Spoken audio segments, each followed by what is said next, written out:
to talk about Aida, which is coming up on December 30th.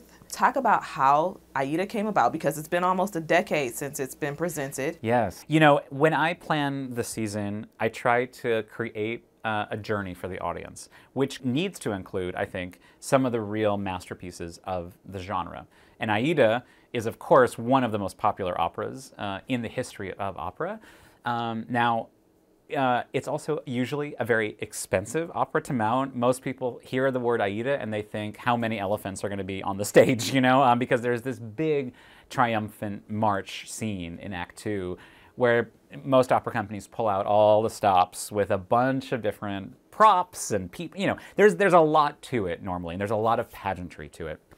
But I will say that in my overall mission for the opera to invite the audience to think differently even about the classic masterworks, I thought that presenting this piece in concert was a great way to actually remove some of those assumptions about Aida, because a lot of that pageantry, I think now we look at quite differently, because what's happening is quite literally enslaved people are coming onto the stage, and in a less critical production, this can feel like an exploitative act, right? Or it could be images that really trigger some really negative reactions in our audience, especially when it's just presented, you know, with no commentary, right?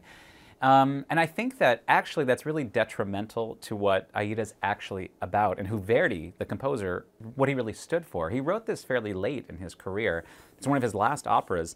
And at that point, he was, you know, he saw Italy reunified. He was even a senator for his town. What he was really after was not a kind of a song for the empire, which is sometimes how Aida can come across. It can really seem like it is celebrating, you know, victory and war and all these quite negative things. But actually, it's quite an intimate opera that is fundamentally about individual freedom, and how that individual freedom tends to get suffocated under the weight of an oppressive regime.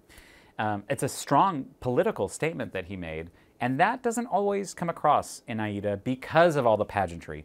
What can the audience expect in this one-night-only performance of Aida in concert? So the audience, I think, has total freedom in this concert, because there's no scenery for this production, right? It will just be the concert presentation of the entire score of Aida from beginning to end.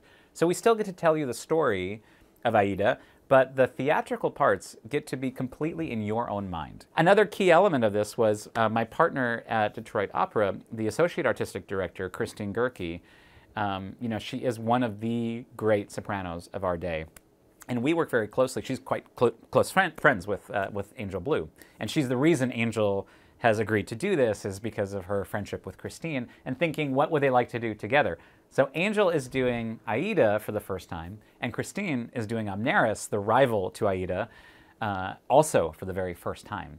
So this is an exciting role debut for both of these incredible artists, one of whom is a key member of the artistic team for Detroit Opera. So I think that's going to be thrilling. So where can people get more information about this concert? Our website has all the up-to-date information, including tickets, time, all of that. It's detroitopera.org.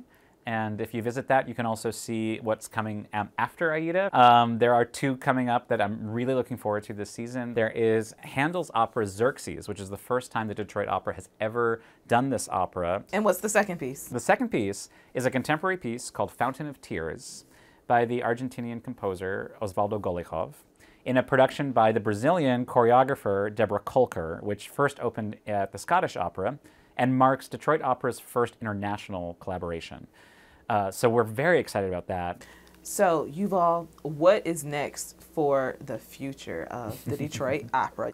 I'd like to think that we are on a journey as a community with opera, and understanding why opera can be specific to Detroit. I really am trying to take this audience and everyone who's even curious about opera on a journey that helps them understand why opera is not an art form of the past, but it's an emerging art form. I'd like to see us continue that. I think over the next few years, Probably a similar mix of classic stories told with a new perspective, and also brand new pieces that are given the kind of masterwork treatment, like the X, The Life and Times of Malcolm X, that we did this past spring, which was such an exciting, groundbreaking work for us to do, and really building on that. And looking for me, the more that I'm here in Detroit, the more I'm looking to connect with this community and see what stories, what singers, and what directors, what conductors really resonate with what makes Detroit, Detroit. What advice do you have for those who aren't really ready to accept these new perspectives? I would say, the advice I would say is come with an open mind. You might be surprised. There's always something new that can be discovered. So I think that's the first thing.